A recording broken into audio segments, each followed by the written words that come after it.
In the intricate tapestry of my family's history, I find myself entangled in a story of unfulfilled desires, strained relationships, and the quest for maternal love. As a teenager, I stand at the crossroads of a complex familial web where the threads of connection are frayed and fragile. My mother, a woman with a heart full of love, has navigated the challenging role of being a stepmother to my half-siblings for 2 decades. The genesis of this tale lies in the loss that shaped our family, the passing of my half-sibling's mother. 3 years after this tragedy, my father found solace in the arms of my mother, and they embarked on a journey that intertwined our lives in ways both beautiful and tumultuous. However, the heart of this story lies in the persistent yearning of my mother.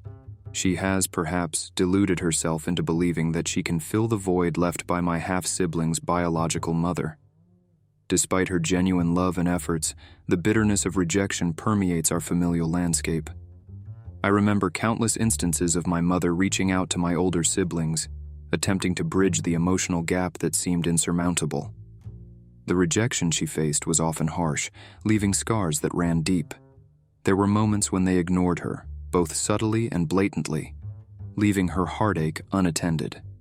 As time marched on, my half-sister and half-brother embarked on their own journeys, marrying and starting families of their own.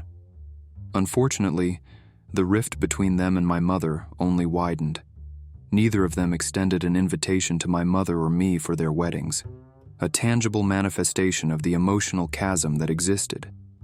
A poignant detail in this saga is the arrival of Mother's Day, a day meant for celebration and appreciation. In the backdrop of my mother's persistent attempts to connect, this day became a symbol of her enduring struggle. Despite my plea for her not to make plans so that I could arrange something special, Mother's Day unfolded in a manner that echoed the familiar theme of rejection. My mother, driven by an unquenchable desire for acceptance, left early in the morning. Unreachable by phone, I discovered later that she had spent the day at my half-siblings' houses, attempting to reaffirm her role as a mother. The outcome was a stark reminder that the love she sought remained elusive. As the day progressed, the plans I had carefully crafted for my mother lay in ruins. Money spent on her favorite places, and a thoughtful handmade gift felt like casualties of a battle fought and lost. Frustration swelled within me, and by the time evening arrived, I had torn the wrapping off the gift I had purchased, deciding to return it the next day. Her return at 8 p.m. marked the culmination of a day filled with emotional turbulence. In my frustration, I confronted her, questioning her relentless pursuit of a love that had consistently eluded her. The conversation, charged with pent-up resentment, unveiled the stark reality of her misplaced priorities. I confronted her about the plans I had made, only to be met with a dismissive response. In her eyes, the celebration I had envisioned was inconsequential compared to her need to be with her older children. The homemade dinner I had planned became a triviality in the face of her enduring quest for elusive affections. The climax of this tale unfolded when, in a moment of frustration and defiance, I tossed the carefully crafted gift into the fireplace, an act symbolic of burning away the expectations that had been shattered throughout the day. Our confrontation escalated, with me expressing the fear that her relentless pursuit of unattainable love would leave her bitter and lonely. In response, she labeled me as childish and accused me of selfishness. My father, caught in the midst of our discord, sided with my mother, admonishing me for my perceived disrespect. In the aftermath of this tumultuous day, I find myself standing on the precipice of an uncertain future. The scars inflicted by the events of Mother's Day run deep, forcing me to confront the toxic patterns that define our familial relationships. As the days pass, I reflect on the trajectory of my life within this intricate family dynamic. The realization dawns that my mother's relentless pursuit of acceptance has left me, the only child consistently demonstrating love and devotion, neglected and overlooked. The scars of rejection, once overshadowed by filial duty, become more pronounced as I contemplate my future. In the grand tapestry of family narratives, this tale serves as a cautionary reminder of the consequences of chasing unattainable affections. I stand poised at the crossroads, facing the challenge of forging my path, independent of the expectations and disappointments that have defined my upbringing. The resolution of this story lies in my journey towards self-discovery, and the cultivation of relationships that acknowledge and reciprocate my love. The road ahead, though uncertain, holds the promise of healing and growth, an odyssey marked by the resilience of the human spirit in the face of familial complexities. In the intricate tapestry of life, where threads of love and relationships weave a story, I, a 33-year-old woman, found myself entangled in a narrative that unfolded with unexpected turns and revelations. At the heart of it all was the adorable companion of my journey, a puppy undergoing the delicate process of house training. My routine, carefully orchestrated around the needs of my furry friend, encountered an unexpected disruption one Saturday.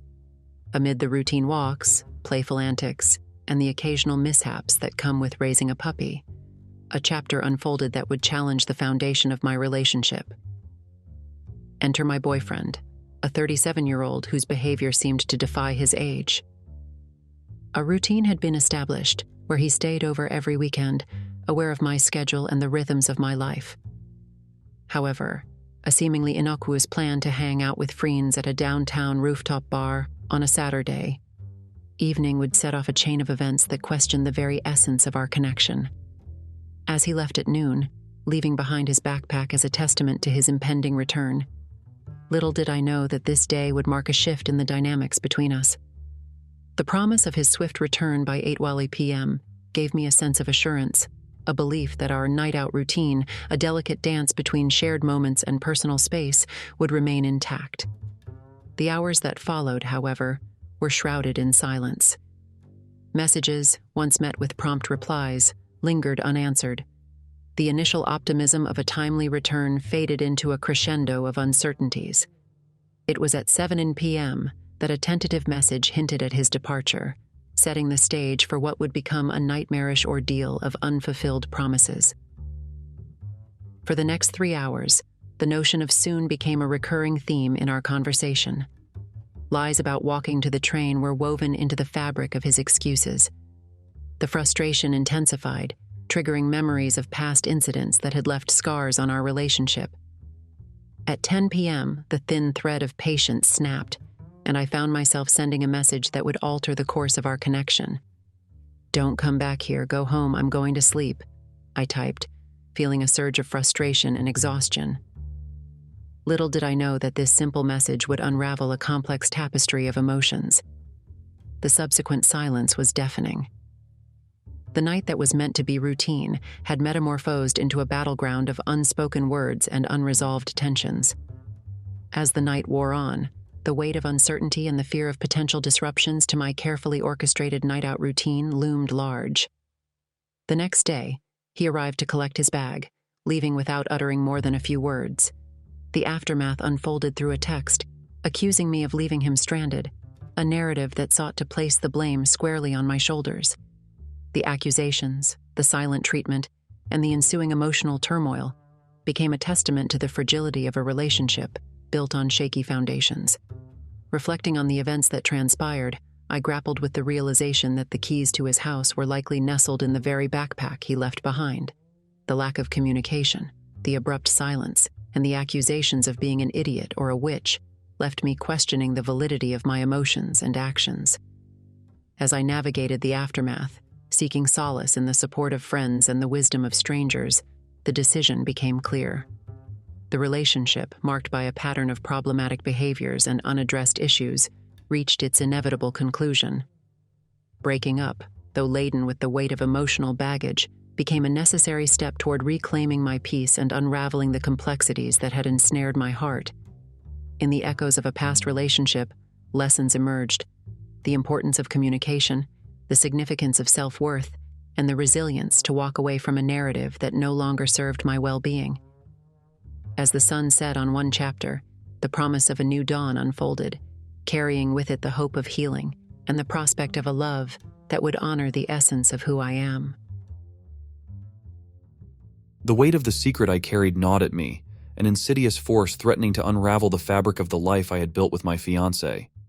At 35, with a past marked by the taunts of 5 older brothers questioning my place in the family, the need for validation reached a crescendo.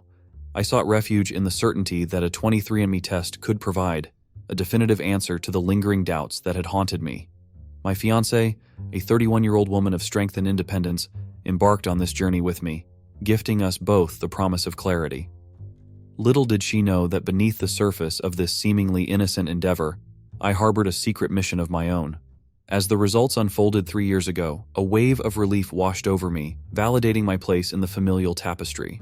The claims of adoption and paternal discrepancies hurled by my brothers could be laid to rest. I reveled in the knowledge that our parents were indeed my biological parents, a truth affirmed by the genetic markers laid bare in the 23andMe results. However, amidst the celebrations, a twist awaited. Unbeknownst to my fiancée, her paternal origins surfaced through the vast web of genetic connections. Her biological father, adopted and estranged, remained an enigma until the 23andMe test unraveled the threads of his lineage. She, a first-generation American, hadn't harbored hopes of finding familiar faces in the vast expanse of genetic data. Initially, a distant third-cousin connection emerged on her paternal side. Over the years, this tenuous link grew into a sprawling family tree, entwined with the branches of her hidden heritage. The narrative unfolded with complexities I had not anticipated. A strained relationship between my fiancée and her biological father, severed over a decade ago, bore witness to a history marred by sporadic birthday calls and a lack of substantial connection. Her reasons for severing ties, reasons that didn't align with my understanding of familial dynamics, ignited a spark of curiosity within me. It was in this realm of curiosity that I, driven by a misguided sense of rectitude, decided to contact her biological father.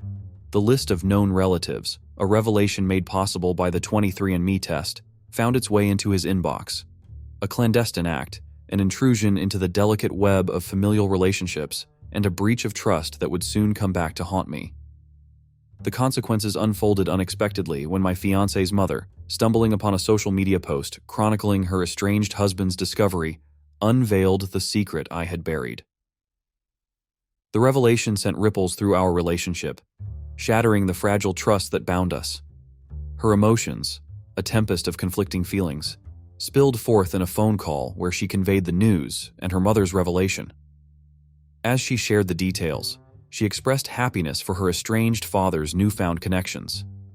Yet, the discordant note in her tone hinted at an underlying disquiet.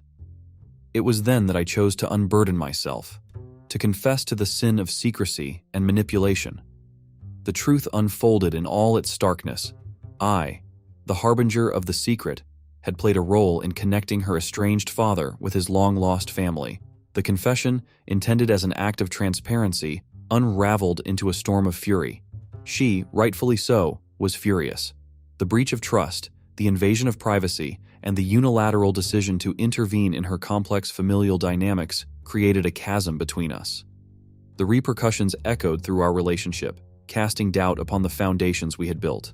As I reflect on the cascade of events, I grapple with the realization that my actions, driven by a misguided sense of righteousness, have jeopardized the very fabric of our relationship. The fallout of my clandestine act, an act that bore no consideration for her feelings and autonomy, is a testament to the fragility of trust and the consequences of veering into the shadows of secrecy. In the wake of this revelation, I am left to ponder whether redemption is possible, whether the fractures in our relationship can be mended. The road ahead is uncertain, fraught with the aftermath of a secret laid bare and a trust shattered by an act of betrayal. In the aftermath of my confession, our relationship hung in the balance. The revelation had unleashed a tempest of emotions, and the foundations we had meticulously built over the years trembled under the weight of betrayal.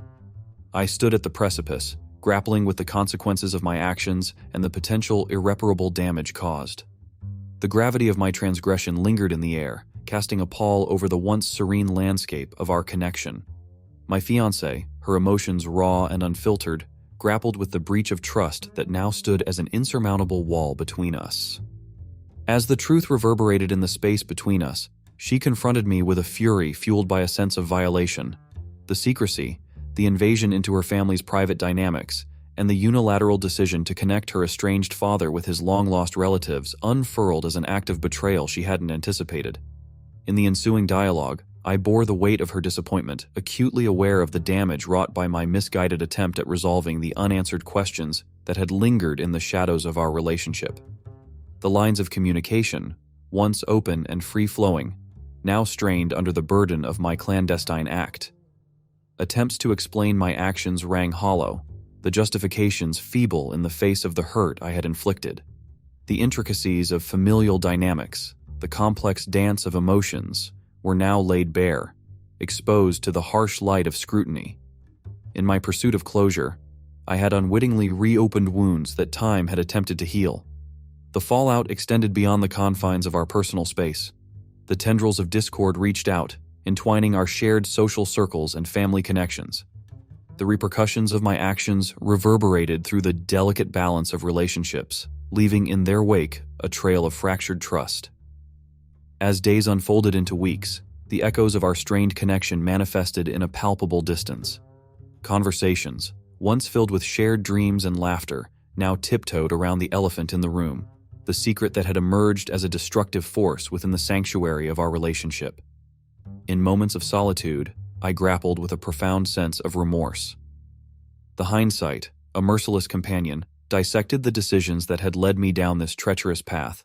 The desire for validation, born from the scars of childhood taunts, had morphed into a misguided crusade that left devastation in its wake.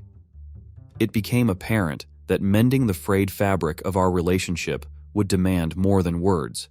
It required a commitment to introspection, an acknowledgement of the boundaries that should never be crossed, and a genuine effort to rebuild the trust that had been eroded. In the crucible of remorse, I confronted the shadows within myself. The underlying insecurities that had fueled my actions needed to be addressed, dismantled, and replaced with a newfound understanding of the sanctity of privacy and personal autonomy. A reckoning lay ahead, an opportunity for growth, redemption, and a tentative journey toward rebuilding what had been broken. The road would be fraught with challenges, and the scars of betrayal would serve as a constant reminder of the fragility of trust. As I navigated the aftermath of my actions, a fundamental truth crystallized. The road to forgiveness was paved not only with remorse, but with a genuine commitment to change. The echoes of the secret would linger, but the possibility of redemption lay in the crucible of sincere introspection and a dedication to nurturing the trust that had been so callously discarded. The story, once defined by the quest for familial validation, now transformed into a narrative of remorse, growth, and the delicate dance of rebuilding. In the chapters that awaited, the protagonist faced the formidable task of proving that the fractures wrought by secrecy could be mended, and the scars of betrayal could serve as a testament to a journey toward a more resilient connection. My life turned out in such a way that I found myself positioned as the youngest of 4 siblings. At the age of 22, I embarked on a journey that would navigate the complexities of familial bonds, financial disparities, and the struggle for individual success. My husband, a 26-year-old with dreams as vast as the sky, shared my vision for a life crafted from hard work and determination. Our combined efforts in the professional realm yielded a household income that surpassed the average in our locale, a testament to the choices we made and the paths we forged. As the narrative unfolded, it became apparent that my family, while tethered by blood, existed on disparate planes of existence. My siblings, aged 30, 32, and 33, each carried the weight of multiple children, a testament to a life shaped by choices that diverged from my own. None pursued higher education, instead opting for lower-paying entry-level jobs that sustained the intricate dance of their chaotic lives. The familial landscape, marked by the recurring tapestry of big family functions hosted by our parents, served as a backdrop to the challenges that lay ahead. From my teenage years, my siblings consistently sought favors, predominantly in the form of babysitting. A dutiful sister, I acquiesced to their requests until the realization dawned, an understanding that my efforts were neither appreciated nor reciprocated. 6 years had passed since I drew a line, refusing to be a perpetual crutch for their demands. The tables turned, and my siblings refrained from seeking my assistance. However, a storm was brewing on the horizon, threatening to disrupt the delicate equilibrium of my carefully constructed life.